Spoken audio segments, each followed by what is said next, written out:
নমস্কার। আরআরবি পিও এবং ক্লার্কের admit card হয়তো দু একদিনের মধ্যে রিলিজ হবে। ঠিক আছে, কয়েকদিনের মধ্যে রিলিজ হয়ে যাবে।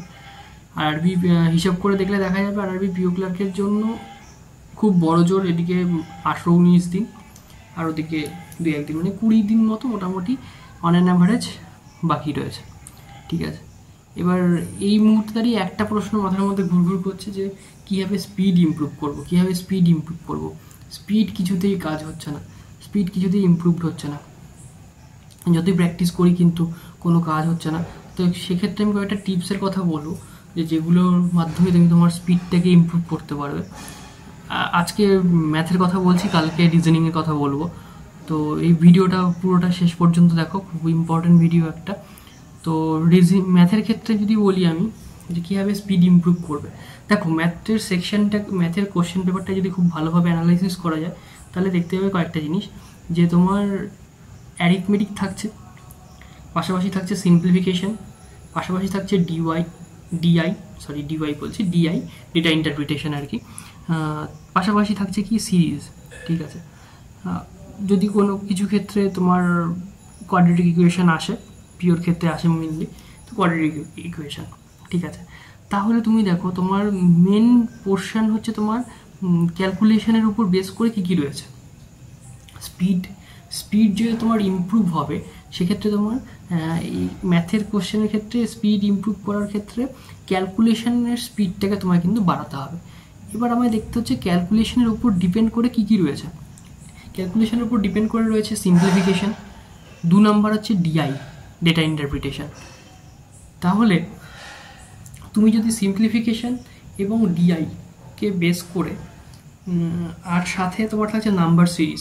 ঠিক আছে, তো এই তিনটে বিষয় যে রয়েছে সেই তিনটে বিষয়ে তোমার কিন্তু তুমি ক্যালকুলেশনকে যদি তোমার ক্যালকুলেশনের স্পিডটাকে তুমি যদি বাড়াতে পারো তাহলে কিন্তু তোমার সেক্ষেত্রে স্পিডটা কিন্তু বুস্ট হবে। ঠিক আছে, তো এক্ষেত্রে ক্যালকুলেশন কীভাবে স্পিড বাড়াবে। ঠিক আছে, ক্যালকুলেশন মানে সিম্পলিফিকেশনের স্পিড কীভাবে বাড়াবে বা ডিআই এর স্পিড কীভাবে বাড়াবে। তো আমি বলবো যে ডিআই এবং সিম্পলিফিকেশান এই দুটোর স্পিড বাড়ানোর একমাত্র উপায় হচ্ছে প্র্যাকটিস। এবার ঘটনা হচ্ছে প্র্যাকটিস কীভাবে করবে। ঠিক আছে, প্র্যাকটিস সবাই বলে দেবে প্র্যাকটিস করতে হবে, কিন্তু প্র্যাকটিসটা করবো কী করে, কোন ওয়েতে প্র্যাকটিস করলে সেটা ফ্রুটফুল হবে, কোন ওয়েতে, সেটা কিন্তু মেন বিষয়। তো প্রথমে দেখতে হবে, তুমি দেখো এরকম হয় যে আমাদেরকে যদি এমনি উইদাউট টাইম বাউন্ডিং ছাড়া যদি আমাদেরকে একটা কোশ্চেন পেপার দিয়ে বসিয়ে দেওয়া হয় তাহলে দেখবে যে আমরা অনায়াসে সমস্ত কোশ্চেন, যদি তুমি ধরো আরআরবি পিও বা আরআরবি ক্লার্কের ক্ষেত্রে ধরো 40টা প্রশ্ন থাকছে, 40টা প্রশ্ন কিন্তু সলভ করতে পারবে। কিন্তু যখন টাইম বাউন্ড করে দেওয়া হবে, যখন টাইমের মধ্যে তোমায় বেঁধে দেওয়া হবে, তখন কিন্তু তোমার অ্যাটেম্প করতে অসুবিধা হবে। তাহলে ফ্যাক্টরটা কি এসে দাঁড়ালো, ফ্যাক্টরটা এসে দাঁড়ালো টাইম। তাহলে তোমায় কি করতে হবে, উইথ টাইমের উপস্থিতিতে মানে তুমি কত তাড়াতাড়ি সলভ করছো সেটা তোমায় কিন্তু দেখতে হবে। তো এক্ষেত্রে তোমরা একটা কাজ করতে পারো, ধরো তোমরা এখন যখন প্র্যাকটিস করছো, মক তো দিচ্ছই আশা করি, মকের স্কোরটাও কিন্তু ইমপ্রুভ হয় তখনই যখন তোমার স্পিডটাও ইমপ্রুভ হবে। ঠিক আছে, আমি বারবার বলে থাকি স্পিড আর অ্যাকিউরেসির কথা। তো সেক্ষেত্রে তোমার সিম্পলিফিকেশান বলো বা ডিআই বলো, তোমরা কিন্তু টাইম ধরে ধরে সলভ করো। ঠিক আছে, সিম্পলিফিকেশানের জন্য তোমরা কথার কথা বলছি, তোমরা 20 মিনিট টাইম দাও, 20 মিনিটে তোমায় 50টা সিম্পলিফিকেশান শেষ করতে হবে। ঠিক আছে, তুমি টাইমার দিয়ে বসলে, 20 মিনিট টাইমার সেট করলে 50টা সিম্পলিফিকেশান তুমি জোগাড় করো, সাইড থেকে বিভিন্ন জায়গা থেকে পেয়ে যাবে। 50টা সিম্পলিফিকেশান ধরে নিয়ে তুমি কিন্তু প্র্যাকটিস করা শুরু করো। তুমি যখন দেখবে 20 মিনিটের মধ্যে 50টা সিম্পলিফিকেশান প্র্যাকটিস হয়ে যাবে, তখন কিন্তু তোমার অটোমেটিকভাবেই কিন্তু তোমার স্পিড বেড়ে যাবে।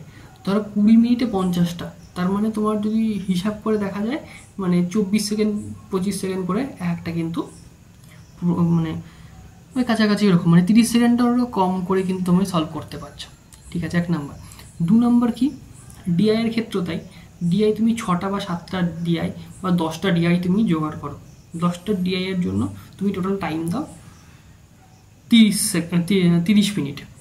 ঠিক আছে, 30 মিনিটে একটু কম দেবে, 25 মিনিট টাইম দেবে 10টা ডিআই। ঠিক আছে, তাহলে তুমি যখন 10টা ডিআই যখন 25 মিনিটে কমপ্লিট করবে তখন কিন্তু তুমি তোমার স্পিডটাও কিন্তু ধীরে ধীরে ইমপ্রুভ হবে। তো এইভাবে টপিক ধরে ধরে তোমায় কিন্তু সলভ করতে হবে। তাহলে তুমি প্রথমে সিম্পলিফিকেশান করলে উইথ টাইমার, তারপরে ডিআই করলে উইথ টাইমার, সেমভাবে তোমায় নাম্বার সিরিজ করতে হবে। নাম্বার সিরিজের ক্ষেত্রে missing number series, wrong number series. Missing number series 25টা সলভ করো, রং নাম্বার সিরিজ 25টা সলভ করো, ঠিক আছে? 25 25 50টা। 50টা যখন তোমার হয়ে গেল, 50টার ক্ষেত্রে যখন টাইম দেবে, 50টার জন্য টাইম দেবে 20 মিনিট, ঠিক আছে? 20 মিনিট বা 20 মিনিট টাইম দাও। 50টার টোটাল নাম্বার সিরিজের ক্ষেত্রে 50টার জন্য 20 মিনিট টাইম দাও। তুমি দিয়ে দেখো যে তুমি কটা অ্যাটেম্প করতে পারছো, ঠিক আছে? তোমার টার্গেট থাকে 50টা 20 মিনিটের মধ্যে। তাহলে 20 মিনিটের মধ্যে প্রথম দিন 20টা সলভ করতে পারছো বা 22টা সলভ করতে পারছো, ভেঙে পড়ার কিছু নেই। নেক্সট দিন আবার সেম জিনিস করো, তাহলে তোমার স্পিড ইমপ্রুভ হবে। এগুলো নাম্বার সিরিজ, সিম্পলিফিকেশন আর ডিআই। কিন্তু যে কথাটা সবাই বলে না, সেই কথাটা আমি এই ভিডিওতে বলবো, সেটা হচ্ছে অ্যারিথমেটিক।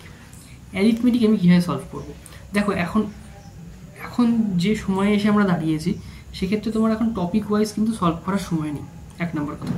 তাহলে তোমায় কী করতে হবে? মিক্সড অ্যারিথমেটিক সলভ করতে হবে। মানে এমন একটা কোশ্চেন পেপার বা টপিক টেস্ট তুমি তোলো, ঠিক আছে, যেখানে বিভিন্ন তোমার টপিকের কোশ্চেন থাকছে, অ্যারিথমেটিক থাকছে, profit and loss, time and distance, time and work, ঠিক আছে, সিম্পল ইন্টারেস্ট, কম্পাউন্ড ইন্টারেস্ট, ঠিক আছে, 2-4টে তোমার মেনসুরেশন থাকতে পারে, ঠিক আছে? এরকম টাইপের কোশ্চেন পেপার তোলো, সেখানে ধরো 20টা কোশ্চেন থাকছে বা 25টা প্রশ্ন থাকছে, ধরে সেটাকেও তুমি 30 সেকেন্ডের করে কম দাও। ধরো আমি 20টার কোশ্চেন আমি তুললাম, তাহলে আমি 20টার কোশ্চেনের জন্য সময় দেবো 10 মিনিট, ঠিক আছে? তাহলে 30 সেকেন্ড করে হচ্ছে, তাহলে 30 সেকেন্ড করে তুমি যদি সলভ করতে পারো, ঠিক আছে, এরকমভাবে দুটো সেট করো, 20টা প্রশ্ন করে থাকলে 10 মিনিট 10 মিনিট 20 মিনিট।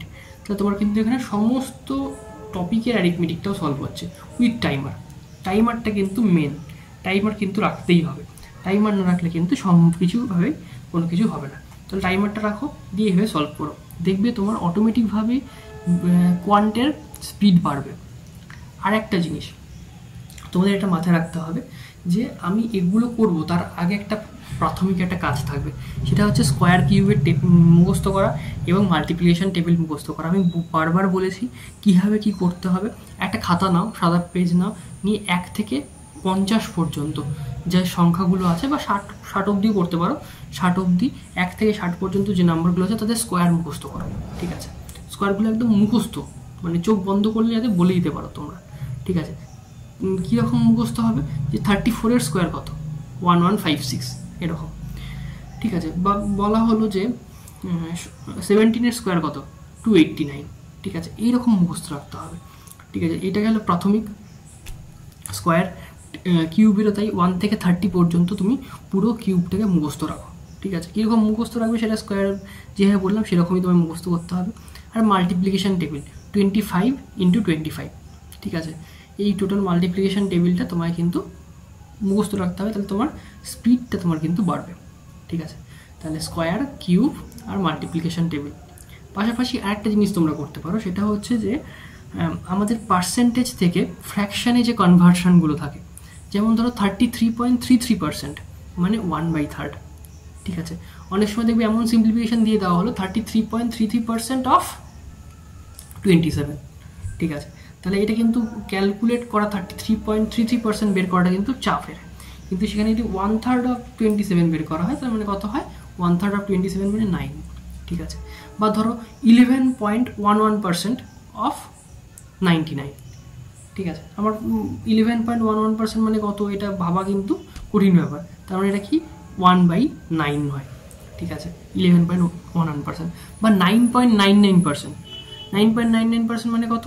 1/11, ঠিক আছে? এই বিষয়গুলো তোমাকে মাথায় রাখতে হবে, ঠিক আছে? এগুলো কনভার্সনগুলো পড়ে নাও, তাহলে দেখবে কনভার্সনগুলো খাতায় লিখে রাখো। মানে 1/2 × 100 করলে কত হয়? 50%। 1/3 × 100 করলে কত হবে? 33.33%, ঠিক আছে? 1/8/100 করলে কত হবে? 12.5%, ঠিক আছে? 1/4 মানে কত? 25%। তাহলে 1/4-এর হাফ কত হবে? 1/8। তার মানে 25-এর হাফ কত হবে? 12.5%, ঠিক আছে? এইরকমভাবে পুরো মাথায় কিন্তু তোমাদেরকে খেলাতে হবে, তাহলেই তোমরা দেখবে যে তোমাদের স্পিডটা অর্ধেকের বেশি বেড়ে যাবে, ঠিক আছে? তো এই টপিকগুলো মাথায় রেখে তোমরা প্র্যাকটিস করো, আশা করি তোমাদের কোয়ান্টিটিভ অ্যাপটিটিউডের স্পিড বাড়বে। তো দেখা হচ্ছে নেক্সট ভিডিওতে। ভিডিওটা যদি ভালো লেগে থাকে তাহলে অবশ্যই এটা লাইক করো, চ্যানেলে নতুন হলে সাবস্ক্রাইব করে দিও, আর বন্ধুদের সাথে শেয়ার করো আর কি। দেখা হচ্ছে নেক্সট ভিডিওতে। টাটা।